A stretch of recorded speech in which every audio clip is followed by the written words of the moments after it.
Okay, welcome back everybody. So what we're going to do first, I'm not sure if I'm going to put this at the end of the client-side development stuff or the beginning of the server-side development. It doesn't really actually matter.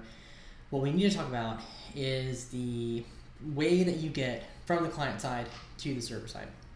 So all that sort of transport layer stuff is really important, and it is maybe covered in other classes, but we kind of want to concretely cover it here.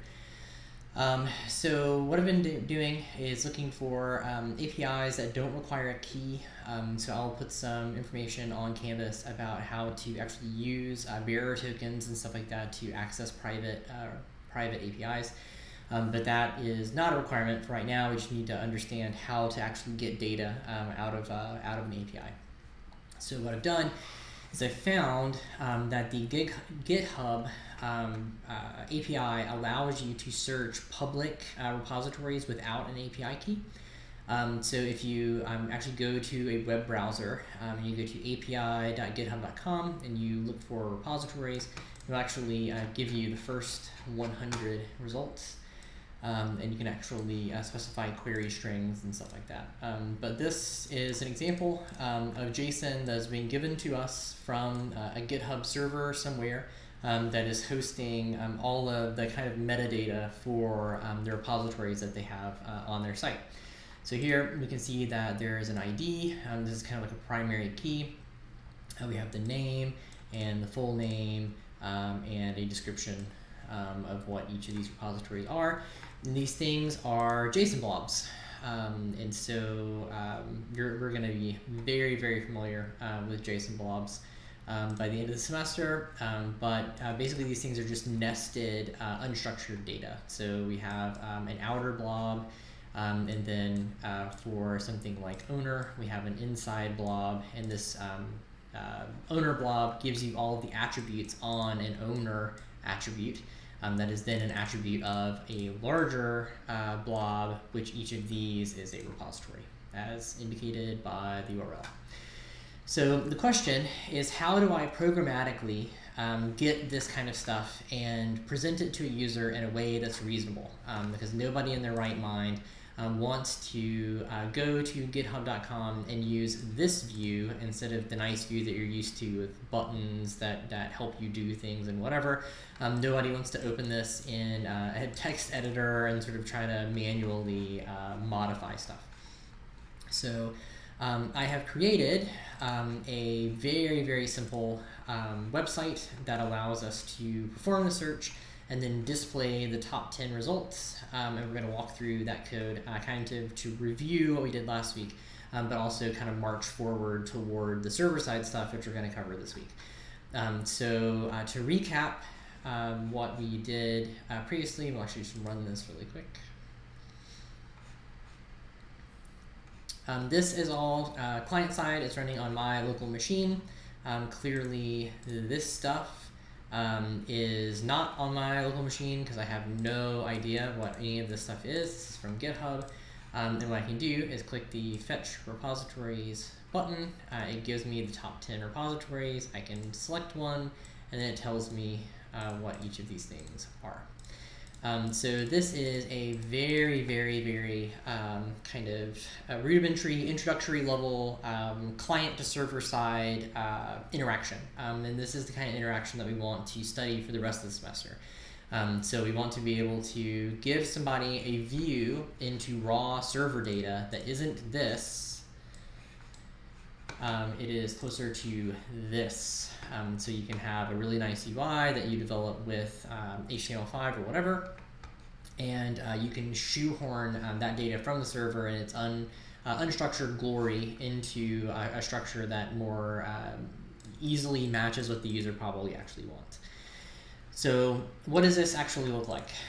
So it's shockingly little code, and I'll put both of these files up exactly what we did last week. But basically what we have is we have an HTML file, we have an app.js file, and again, this is the view, this is the controller, and behind the scenes, these things are really our modules. So our models are repositories that are in some database that is surfaced to us from this GitHub API, and we are fetching these models with this controller and then showing them with this view. So again, sort of MVC kind of stuff going on. So we have ng app and ng controller, which just bind us to our application name and our controller, which we'll go over in just a second. I have a button, which corresponds to this button, and you can see fetch repos is right there. I have an ng repeat, which repeats over all of the items in repos, which this is going to be on the scope of the controller. We'll look at in just a second. This is how I'm limiting to. So last time we looked at filtering. This time we're looking at limit to. So this takes effectively the top 10. If you want to think about it in a database perspective, this is just taking the top 10 ordered however the server gave it to us, which is by their primary key value. That's why this is not alphabetical order or something like that. I have an ng click. So every time I click on one of these things, a method on the controller is fired. That method is select repo and passing in the repo. You could, of course, do this without a method, and you can just say selected repo equals repo. That would also work. I've opted to not do that because I want to take all of the business logic and push the business logic into the controller. This is another one of those hotly debated, almost religious things. Is it better to have Angular in your view, or is it better to abstract all of the Angular into functions? It's kind of, you can argue either way if you want. So then I'm showing the name. Here we go. I'm showing the name in the div. So I'm bound to repo.name. This is repo, so the name attribute, and we'll actually see where all that comes from. And then when I click, my text area is bound to the description of my selected repo. And so this rows and columns tells it how wide and how tall the actual text area is. So if I take a look at app.js, I have a very, very simple controller. I have a button click event, which is tied to fetch repos. So this actually goes out and does this stuff, which is the purpose of this whole video. But I also have click the button, which is setting the result to a default value. And then I also have select repository, which is literally just setting the repo that I pass in to the selected one. So this is not a great way of doing this. The more performant way would be to do something like repo.id and then go over the list of repos to find the ID. It's an alternative way of doing it. So that way you're not passing quite as much data into the controller from the view, but for this practice, it's not all that bad. So here, this is the thing that matters the most. So what I'm going to do is I'm going to put a breakpoint right here, and I'm going to click the button. So if you are running Visual Studio in developer mode, what you'll notice is that the JavaScript debugging automatically triggers breakpoints that you set in your JS file. This is very, very nice because you can go in here and you can hover over, and then it will show you the response. So in JavaScript, the interesting thing about it is everything is not very strongly, or not very, it's not strongly typed at all. And so because it's not strongly typed, you can get this weird blob of data from your response. And so this thing usually comes in with data. And this is the top 100 or the first 100 repositories from the API. So you can see there are gaps. Repository 2 through 25 have been deleted or removed. So I get 1, 26, 27, 28, 29, 31, blah, blah, blah, blah, blah. But in each of these things, I have some number of attributes, and potentially I have no idea what the structure is. I have no control over it. It's entirely abstracted from me by GitHub. So I don't actually care about any of these things. What I'm doing is I'm just taking that huge blob of data and I'm putting it into a repos variable on my scope, which allows me to iterate over that and show only the name. And so what I've done is I've used debugging to come in here and say, oh, well, if I look at the third one, for example, I know that I have a name. And so you can use that attribute to show whatever is in here. And if I go to here, name, great. And you see that here.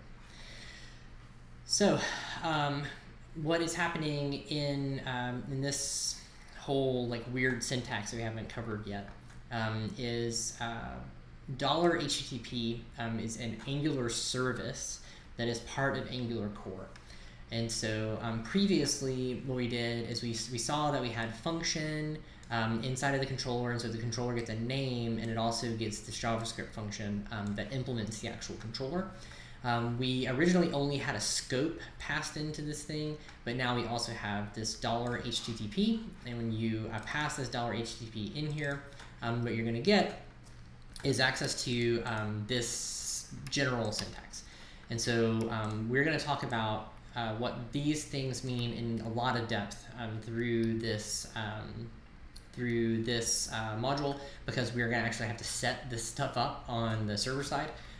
So basically the method can be get or post or delete, and there are a couple of other ones, but basically get is going to have some special properties, and post is going to have some special properties. We're going to go over exactly what those are. In this case, it's a get. This is specified in the API documentation. So if you go to the GitHub API documentation, it will tell you that this repository is expecting a get request.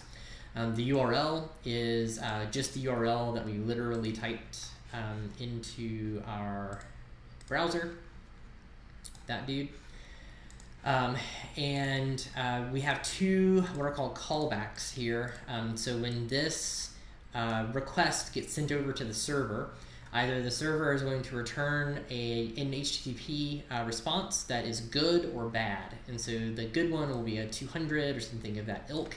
And if I get a 200, it will come into this callback and will do whatever the logic is. And here all I'm doing is setting my repositories equal to that data. So if I hit the continue, I see nothing actually happens because the repositories was already set to that value. But if this was blank, it would now be set. If I get a 403 or if I get a 302 or some 500 or some crazy thing back from the server that isn't good, it will go into here. So if I were to sabotage myself and do something like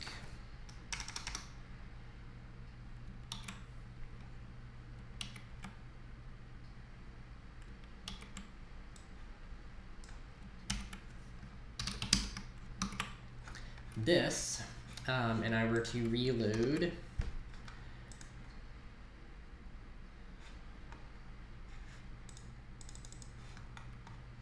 may not even be good enough.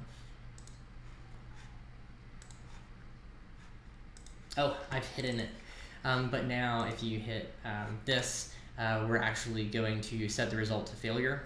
But because I don't have a selected, this isn't bound to anything anymore, it's not actually doing anything. So if I were to do something like clear out my previous repositories, so if I do, well, I can't do that. So if you had a more complicated UI, you would be able to do whatever the responsible thing is to do. So you'd be able to pop a dialog that said you failed. You would be able to maybe set this value, and so maybe that's what we can do. We can do scope dot selected repo equals new object, and do scope dot selected repo dot description equals failure.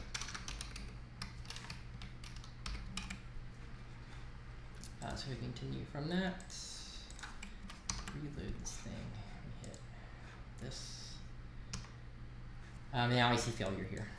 So at least I get some UI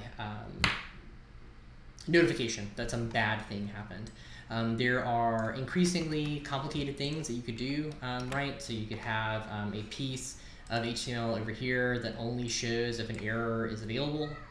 So you could expand a red box or something that tells you about the error. This class is not really about JavaScript or HTML. It's really about the C# server-side stuff. I'm just trying to give you ideas of what you can do on the client side. So in general, the whole purpose of this video is this HTTP stuff. This is the syntax that you're going to use to interact from your client-side code to the server-side code we're going to start implementing this week. And this is going to be really, really important for actually making your project in the class work. So without this, if you're trying to do an SPA, you're not going to be able to call your web API stack. So this is kind of the central point of the video. So if you have questions, if you have comments, if you have concerns, please let me know. And otherwise, I will post this on the Canvas site so that you can play around with it. And potentially you could do much more complicated things with this UI and kind of take a look at the API and see what you can find out. So thanks a lot, and I will see you in the next video.